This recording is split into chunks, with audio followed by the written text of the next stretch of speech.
y escribe bien, Se usa en español la palabra erudita. Erudita es cuando una persona habla bien, ha tenido escuela, ¿no? Entonces le dicen erudita.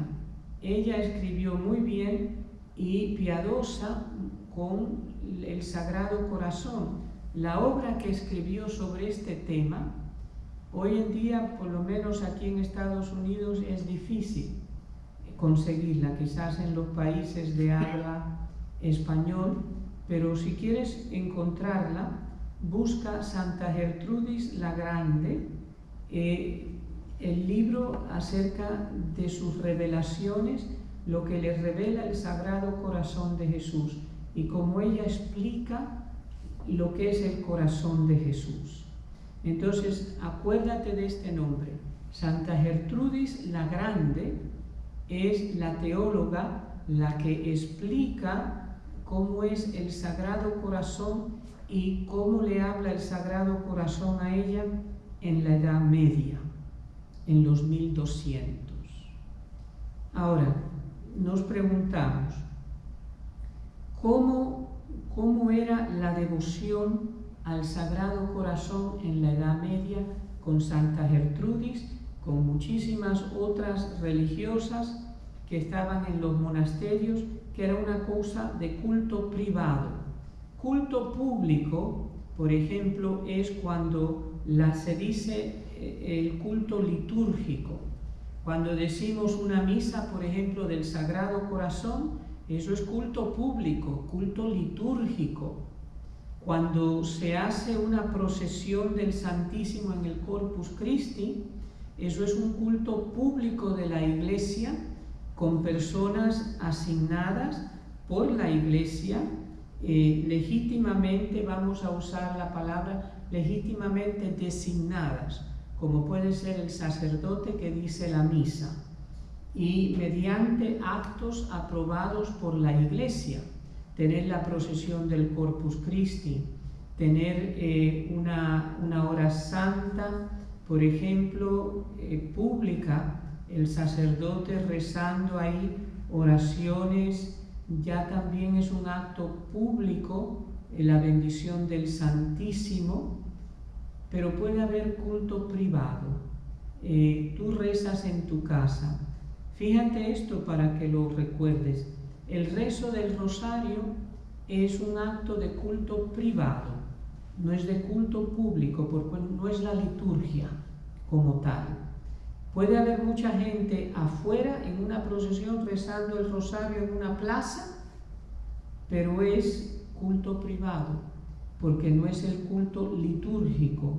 El culto litúrgico tiene que ser algo como la misa, algo como la exposición del Santísimo, las oraciones que se puedan decir como la letanía del Sagrado Corazón, de la Preciosísima Sangre, son letanías oficiales de la Iglesia.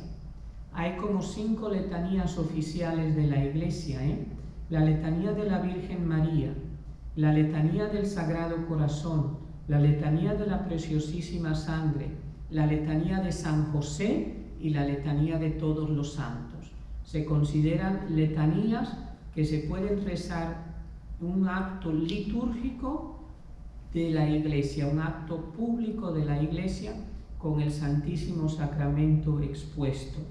Y también la hora santa, un acto donde se siguen las instrucciones de la Iglesia en el acto público, en el acto litúrgico.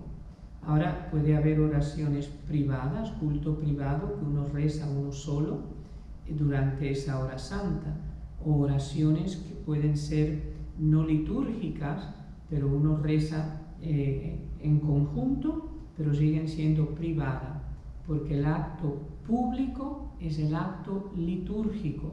El exponer el Santísimo, acto litúrgico. La bendición, acto litúrgico. Las oraciones que se rezan en una hora santa, pues no necesariamente son litúrgicas, pero si se rezan, por ejemplo, esas letanías, se consideran públicas, culto público, litúrgico, porque están aprobadas también. Esa es una explicación para que entiendas lo que es culto privado y culto público. Piensa culto público, culto litúrgico. Y esta Santa Gertrudis y las otras mujeres en los monasterios, y hubo hombres también, tenían culto privado. Ahora, ¿cómo veían el Sagrado Corazón? Pues, mira, dice aquí en la página 20, hubo en ese periodo devotos del corazón divino que, movidos por amor y compunción, buscaban reparar las ofensas sufridas por el Divino Redentor. O sea, había un concepto de reparación, pero ese no era el principal en esta época. Tal forma de piedad, sin embargo, no era la más común, hacer reparación. La devoción al Sagrado Corazón tuvo en ese tiempo en general un carácter glorioso y triunfante. O sea, cuando se rezaba al Sagrado Corazón, se pensaba en el Sagrado Corazón como glorioso y triunfante. No era tanto hacer la reparación como estamos acostumbrados en estos momentos. Señala el padre Garriguet, un sacerdote francés que escribió acerca de esto, dice: el Sagrado Corazón que las vírgenes consagradas de Helfta perciben en sus piadosas horas de contemplación es un Sagrado Corazón triunfante y atrayendo irresistiblemente a él los corazones. O sea, ellas se sentían atraídas irresistiblemente al Sagrado Corazón que estaba triunfante.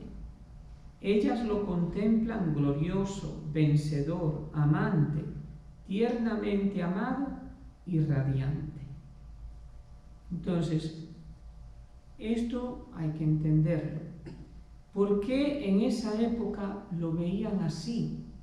Se dice que los 1200, el siglo XIII, hace básicamente 800 años, 700 y pico de años, el 1200 se dice que fue la época más gloriosa de la religión católica.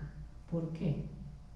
Porque el mundo entero, como se conocía en Europa, era católico. La religión verdadera era la católica y la única para la mayor parte de todas las naciones o los pueblos de Europa. Entonces, en este ambiente hay un catolicismo que se palpita en todas partes. Los reyes son católicos, o sea, los gobiernos. Y también no creas que había paz siempre. Había disputas entre los reyes. Tú sabes que los hombres siempre van a disputarse y van a guerrear o van a hacer la guerra. Pero también con la iglesia algunas veces había choques, pero tanto los reyes como en la iglesia se respiraba un aire católico por todas partes. Entonces, no es de sorprendernos que la devoción al Sagrado Corazón de estas mujeres en particulares y de muchos otros se percibiera como un corazón que es glorioso, vencedor, amante, tiernamente amado y radiante. Todas son descripciones de cómo se veía el Sagrado Corazón en esa época. Es importante, y se lo recalco, conocer la historia de la Iglesia y entender la devoción al Sagrado Corazón envuelve entender un poco de la historia de la Iglesia, porque Dios fue preparando el camino para llegar a la devoción como hoy en día se practica y se conoce. Entonces, esta es la época del 1200. En esta época, por ejemplo, hubo muchos santos. Hubo San Luis IX, número 9, porque hubo muchos Luises reyes en Francia, pero este fue San Luis IX. Se sentaba familiarmente a la mesa de comer con Santo Tomás de Aquino. O sea, el rey invitaba al teólogo que llevaba una vida de santidad y era como decir tener 10 computadoras o más junto contigo. Santo Tomás de Aquino era una computadora. Y entonces Santo Tomás de Aquino, también para que vean la ironía, Santo Tomás de Aquino era tan gordo que cuando se sentaba a la mesa del convento, era de los dominicos, le cortaron a la mesa un pedazo para que cupiera la barriga. Así era de gordo Santo Tomás, ¿eh? Y no era que comía exageradamente, pero parece que el pobre tenía eso. Pero se sentaba un rey que era santo, con otro que era santo, y discutían y hablaban de la teología, hablaban de Dios. Entonces esa era la atmósfera sagrada que se sentía en aquella época. Y el Sagrado Corazón de Jesús se sentía como en casa en medio de todos ellos. Ahora te vas a dar cuenta también de otros santos que vivieron en esa época. Pero primero te quiero decir algo que dijo Santo Tomás de Aquino. En la página 21, en el segundo párrafo, Santo Tomás de Aquino se conoce como el doctor angélico. ¿Por qué? Porque se dice que es como un ángel. Lo que él escribe es mucha sabiduría con Dios iluminándolo todo el tiempo. Y también se dice es el doctor común de la Iglesia. Todo el que sea católico y enseñe teología tiene que conocer a Santo Tomás de Aquino. Es el doctor común de la Iglesia. Hay 2 teólogos grandes en la Iglesia.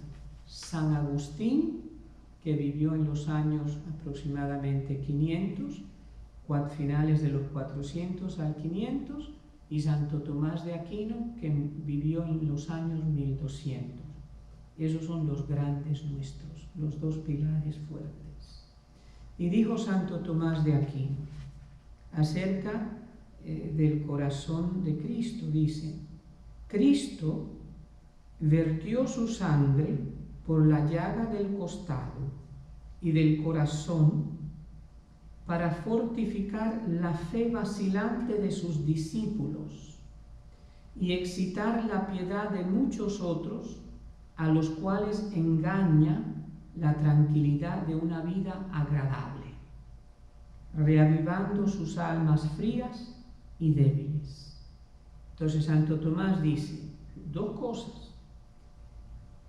Cristo hace salir por la llaga del costado de su corazón sangre y agua para 2 cosas: para fortificar, para hacer fuerte la fe vacilante, porque la fe vacila en muchas personas, en todos nosotros vacila. Entonces, para fortalecer nuestra fe, la fe de sus discípulos.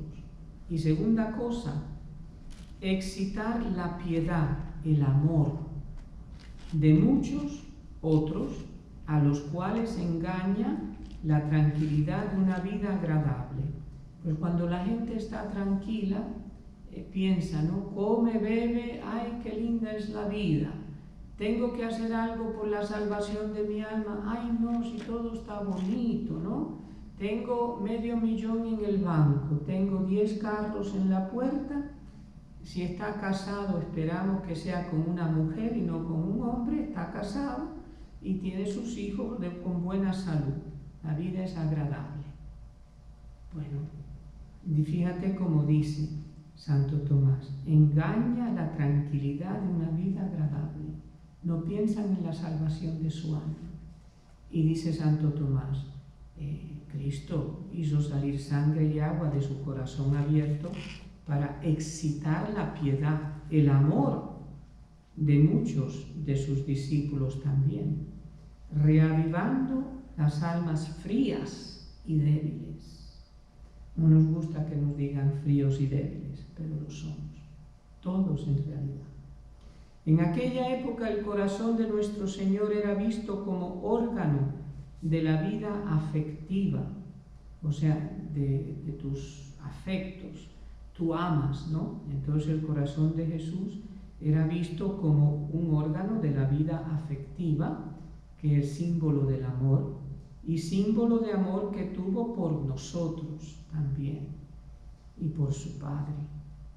Ahora, teniendo en cuenta esto, en esa época también vivieron estos santos, que tú vas a reconocer los nombres. San Francisco de Asís es el primer santo en la historia que se le conocen los estigmas, las llagas de Cristo en su cuerpo. Es el primero. Y San Francisco por unos años llevó las llagas en las manos, en el costado y en el pie, y en los pies, mejor dicho, las 5 llagas.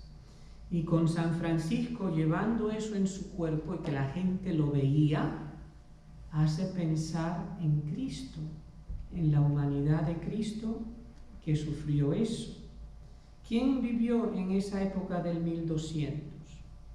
Pues San Antonio de Padua, que fue tan buen predicador que le dicen el martillo de los herejes.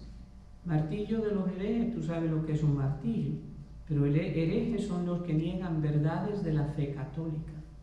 Pues San Antonio era tan bueno explicando las cosas y predicando que decía, si llegó Antonio, se acabó la herejía, porque ese sale con todos los argumentos bien dichos y además es humilde.